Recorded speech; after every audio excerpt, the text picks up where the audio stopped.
All right, say you've written a list and gone to the store, but you quickly start buying things that you didn't plan on. After all, fresh produce would be nice. And these look good. Half off? Why not? Wait, why is it so hard to stick to a shopping list?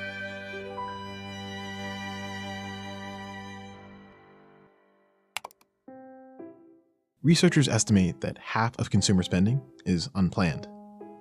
Sometimes it's stuff you just forgot to put on your list, but there's another kind of purchase that consumer psychologists measure.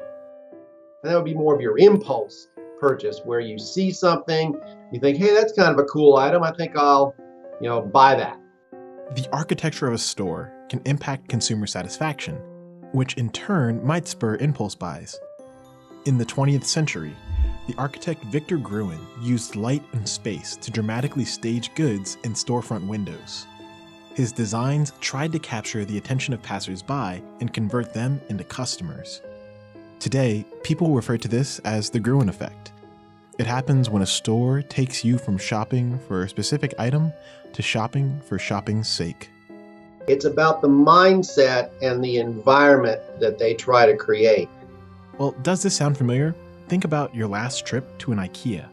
They have the restaurant with the Swedish meatballs and all this stuff. And that's not a coincidence. I mean, you're trying to build excitement, because when people are excited and aroused, they're more likely to buy. Almost 20% of our buying decisions are based on logic and needs. 80% of our buying decisions are actually based on emotions, and we try to make that connection or bridge that connection. Of course, we are retailers, so we try to make sure that you grab a thing or two. So my name is Richard Lagrand. I'm the creative director for IKEA here in the US. Which is an important job. He's in charge of how the products are presented in the store. That includes layout. Retailers pay close attention to how their floor plan can change in-store behavior. Grid layouts emphasize speed and convenience, or freeform layouts allow exploration, which can make customers visit more parts of the shop. And racetrack designs create a loop that exposes customers to a certain path of product. IKEA uses a fixed path through a maze of product displays, and that can extend the distance traveled in-store. So the more you travel, the more items by definition as a shopper you are going to be exposed to. At the entrance, most customers would be drawn to a bright yellow bin of bags, placed next to the escalator. Spots of light guide your eye to the entrance of the showroom, and before you know it, you're taking the scenic route. So with light, you can actually steer consumers towards the different areas and towards different product selections. On average, customers only visit about a third of a retailer's floor area, and IKEA's layout forces customers to cover more ground. IKEA was always designed as a place where you can see, touch and try, so they can spend hours if they want to. But there's also consumers that know exactly what they want and they just want to have it quick. So it tailors to both. One researcher in London surveyed an IKEA to hand draw these pedestrian pathways.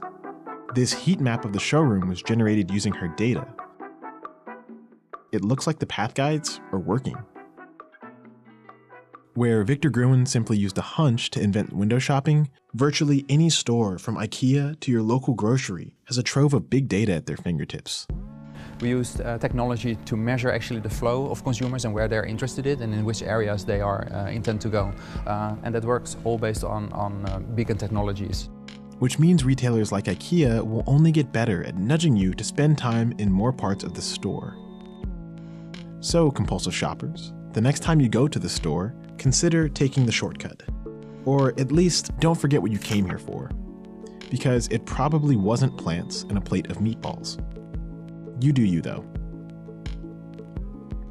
Hi there, thanks for watching The Goods, and a big thanks to our sponsor, American Express. Amex has a credit card feature that gives you choices for how to make payments big or small, called Pay It, Plan It. Pay It helps you reduce your balance by making small payments throughout the month. And Plan It can help you split purchases over $100 up over time. You can check it out at americanexpress.com/payitplanet. And thanks again to American Express. Their support made this series possible.